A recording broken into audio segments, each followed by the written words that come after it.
तो बिना देर किए शुरू करते हैं मेरी आज की स्टोरी जिसका नाम है डोकरी माई। रवि एक नेक दिल और हैंडसम इंसान। वो जयपुर में एक एमएनसी में जॉब करता था। उसने वैशाली नगर में 2 BHK फ्लैट रेंट पे ले रखा था। और हाँ, कभी कभी उसकी गर्लफ्रेंड प्रीति, जो कि दिल्ली में रहती थी, उसके पास रहने आ जाया करती थी। रवि जब ऑफिस के लिए निकलता तो उसे रास्ते में एक पीपल के पेड़ के नीचे बुढ़िया बैठी दिखती थी। फटे पुराने कपड़े, बिखरे बाल और एक लाठी, बस यही उसकी संपत्तियां थी। रवि जब भी उसके सामने से गुजरता तो उसकी नजर अपने आप उस बुढ़िया यानी डोकरी की तरफ चली जाती। वो बुढ़िया भी उसकी कार को तब तक देखती रहती जब तक कि वो नजरों से ओझल ना हो जाए। एक दिन इवनिंग में रवि के पास प्रीति का फोन आया। वो बोली कि मैं एयरपोर्ट के बाहर तुम्हारा वेट कर रही हूं, मुझे लेने आ जाओ। रवि सरप्राइज बोला, यार आज मॉर्निंग में तो हमारी बात हुई है, तब तो तुम्हारा ऐसा कोई प्लान था ही नहीं। प्रीति ने उसे टोकते हुए कहा, हाँ हाँ मॉर्निंग में नहीं था, मुझे पता है, पर वीकेंड है तो एकदम से प्लान बना लिया। अब तुम बोलो नेक्स्ट फ्लाइट से दिल्ली चली जाऊं। अरे नहीं नहीं, मैं तो बहुत खुश हूं कि तुम मेरे पास आ रही हो। बस मैं अभी ऐसे ऐसे 15 मिनट में एयरपोर्ट पहुंचता हूं, तुम वेट करो। ऐसा कहकर रवि ने अपना लैपटॉप बंद किया। एयरपोर्ट से उसने प्रीति को पिक किया और घर की ओर निकल गए। रास्ते में पड़ने वाले मोती डोंगरी गणेश जी के मंदिर में जैसे ही उसने गाड़ी रोकी, प्रीति ने उसे जल्दी से गाड़ी आगे बढ़ाने को कहा। क्यों? हम तो हमेशा जयपुर आते ही मोती डोंगरी गणेश जी के धोख लगाते हैं, और आज क्या हुआ तुम्हें? नहीं नहीं, आज आज मेरा मन नहीं है, तुम चलो यहां से। ऐसा कहकर प्रीति ने नजरें चुराना शुरू कर दिया। वो इधर उधर देखने लगी। रवि ने देखा तो प्रीति कांप रही थी। उसके माथे पर पसीना ही पसीना था। क्या हुआ तुम्हें? तुम ठीक तो हो ना? तुम चलो यहां से, बोला ना चलो यहां से। रवि ने यह सोचकर कि शायद प्रीति की तबीयत ठीक नहीं है, कार को आगे बढ़ा लिया। थोड़ा आगे जाने पर प्रीति नॉर्मल हो गई और अपने बिहेवियर के लिए सॉरी बोलने लगी। रवि ने भी हंसते हुए बात टाल दी। उसे लगा कि शायद जर्नी की स्ट्रेस की वजह से प्रीति ने ऐसा बिहेव किया होगा। दोनों हंसी मजाक कर ही रहे थे कि अचानक रवि को ब्रेक लगाना पड़ गया। अगर वो कार को ब्रेक नहीं लगाता तो उसके सामने आई बुढ़िया को कार की जोरदार टक्कर लग चुकी होती। ये वही बुढ़िया थी जो उसे रोज ऑफिस जाते समय देखती थी। उससे भी हैरानी वाली बात यह थी कि ये वही जगह थी, पीपल के पेड़ के जस्ट सामने वाली। रवि अभी कुछ सोच ही रहा था कि वो बुढ़िया रवि को अपनी ओर आने का इशारा कर कर लाठी के सहारे धीरे धीरे वापस उस पेड़ के नीचे चली गई। रवि कुछ सोच कर नीचे उतरने लगा तो प्रीति ने पूछा, अरे कहां जा रहे हो? बस बस 2 मिनट में आया, लगता है उस बुढ़िया माँ को कुछ मदद की जरूरत है। अरे यार कौन सी बुढ़िया माँ? प्रीति ने कुछ बोला। रवि कार से उतरकर आगे निकल गया। रवि उस पीपल के पेड़ के नीचे पहुंचा जहां वो बुढ़िया गर्दन झुकाए बैठी थी। लंबे लंबे सफेद बाल उसके चेहरे को ढके हुए थे। रवि ने उसके पास बैठते हुए पूछा, क्या हुआ माई, तुम्हें चोट तो नहीं लगी? बुढ़िया कुछ नहीं बोली। तो रवि ने अपने वॉलेट से कुछ पैसे निकाले और वो बुढ़ी अम्मा को देने ही वाला था कि अचानक से बुढ़िया ने उसके दोनों हाथ पकड़ लिए। रवि चौंका और अपने हाथों को छुड़ाने की कोशिश करते हुए बोला, क्या हुआ माई? छोड़ो ना तुम मुझे। बुढ़िया ने अब अपना चेहरा धीरे धीरे ऊपर उठाया और रवि के कान के पास आकर धीरे से बुदबुदाई, वो चुड़ैल है। कौन चुड़ैल है माई? बुढ़िया ने अब की बार कार की तरफ इशारा करते हुए दोबारा कहा, वो चुड़ैल है। अरे माई, वो प्रीति है, प्रीति। लगता है तुम पागल हो गई हो। अपना हाथ छुड़ाकर रवि वापस कार में आ गया। प्रीति ने पूछा, कहां गए थे? तो झल्ला के बोला, अरे तुमने देखा नहीं क्या? हाँ देखा ना, तभी तो पूछ रही हूं कि तुम उस पेड़ के सामने खड़े होकर अपने आप से क्या बात कर रहे थे? अपने आप से? चलो छोड़ो यार। रवि ने अपनी कार आगे बढ़ा ली।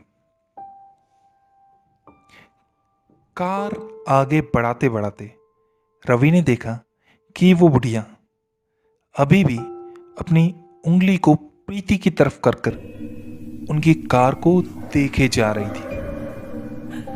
रवि ने झट से अपनी स्पीड बढ़ा ली। अपार्टमेंट पहुंचने पर रवि ने कार रोकी और सीट बेल्ट हटाकर प्रीति को बाहर निकलने के लिए बोलने ही वाला था कि वो चौंका। अरे प्रीति तो सीट पे नहीं है। वो इधर उधर देख ही रहा था कि अचानक ड्राइविंग सीट के ग्लास पे नॉक हुई। प्रीति बाहर खड़ी मुस्कुरा रही थी। अरे तुम इतनी जल्दी बाहर कैसे आ गई? इतनी जल्दी? अरे महाशय, आप जब गाड़ी रोक कर कुछ सोचने में लगे हुए थे ना, तभी मैं उतर गई थी। मैं थक गई हूं और मुझे बड़ी जोर से भूख लगी है। अच्छा तो बताओ क्या खाओगी, वेज या नॉन वेज?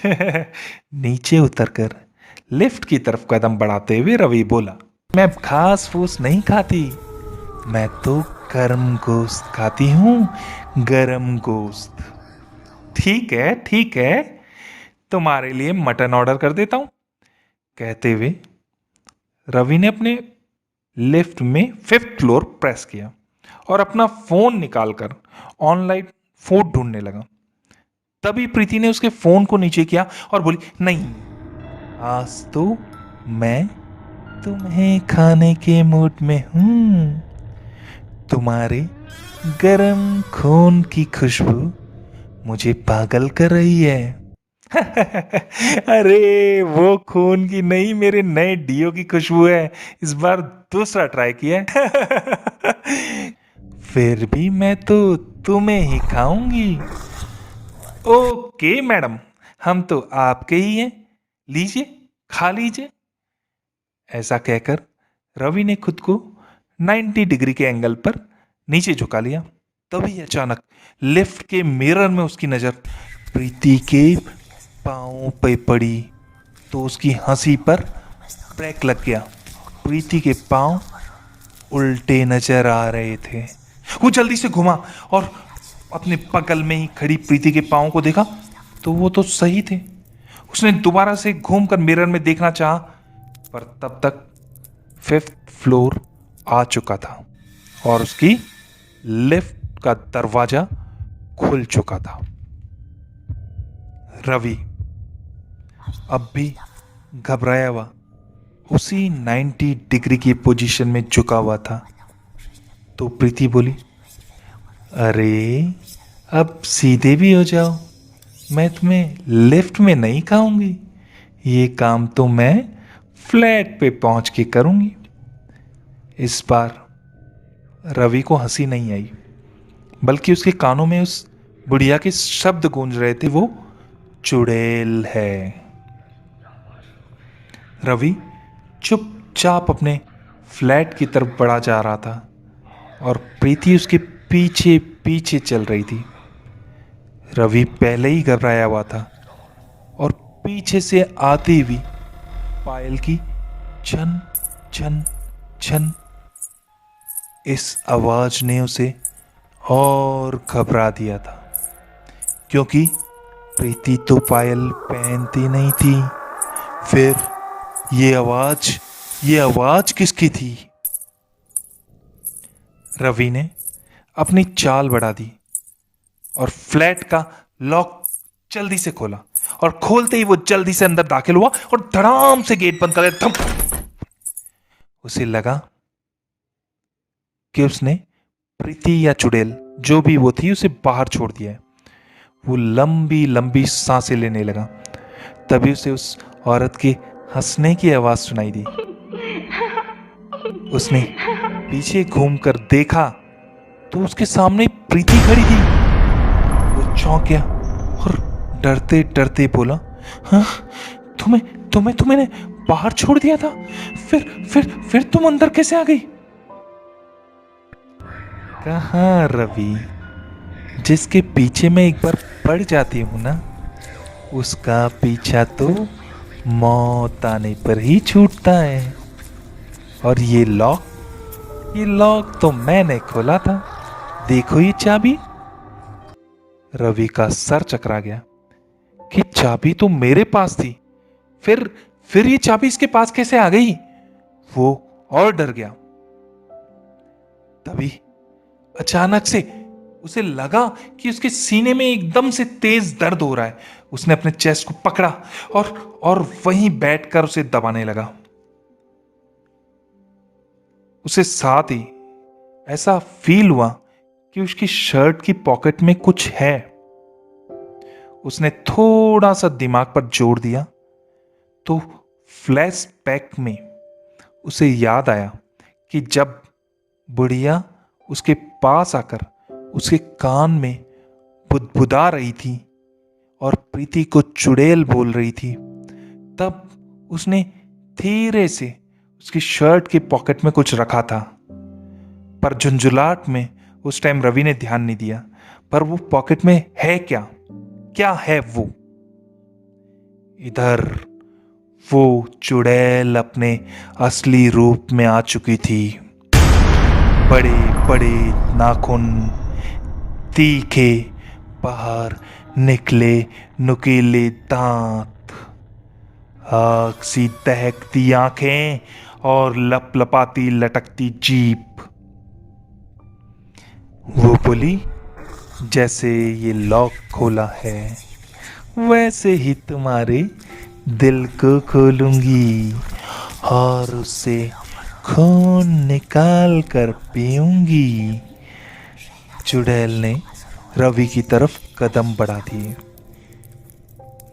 इधर रवि ने पॉकेट में हाथ डाला और उस चीज को देखा जो उसकी पॉकेट में थी।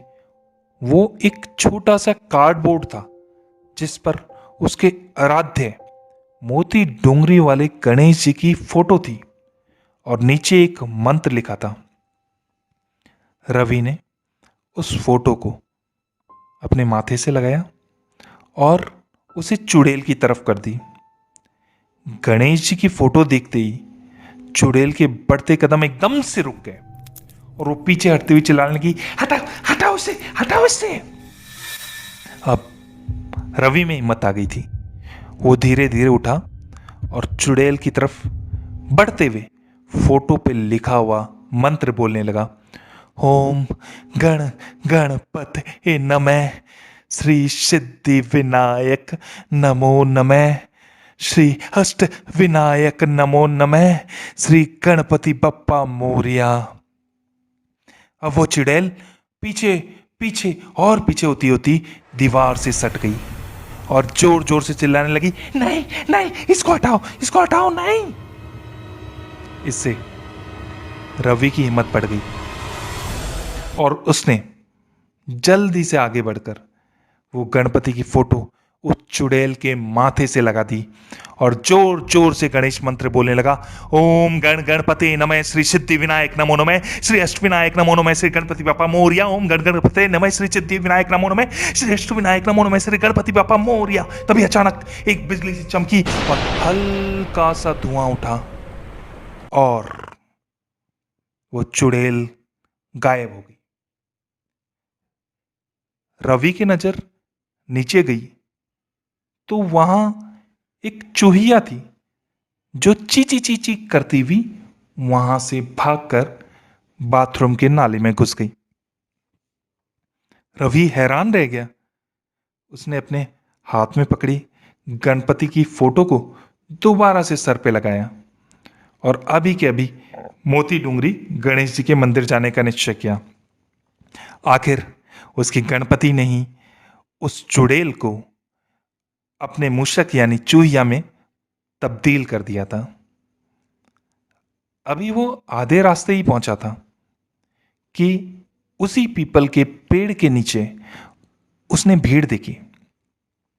लोगों से पूछा तो उन्होंने बताया कि यहां जो बुढ़िया रहती थी वो आज सुबह मर गई। हे भगवान, मर गई? कैसे मर गई? अभी 1-2 घंटे पहले तो वो मेरी गाड़ी से टकराई थी। उसने उतरकर पीपल के पेड़ की तरफ कदम बढ़ा दिए। वहां म्युनिसिपालिटी वाले उस बुढ़िया को ले जाने की तैयारी कर रहे थे। रवि ने देखा तो बुढ़िया के हाथ में दबी हुई वही गणेश जी की फोटो थी जो उसने रवि की पॉकेट में रखी थी। उसने जल्दी से अपने शर्ट की पॉकेट संभाली, पर अब वहां वो फोटो नहीं थी। रवि की आस्था गणपति में और बढ़ चुकी थी कि हो न हो उन्होंने उस बुढ़िया के रूप में मेरी मदद की है। जय गणेश। फ्रेंड्स, अगर आपको ये वीडियो थोड़ा सा भी अच्छा लगा हो तो प्लीज लाइक इट और हाँ, मेरा चैनल भी सब्सक्राइब करें।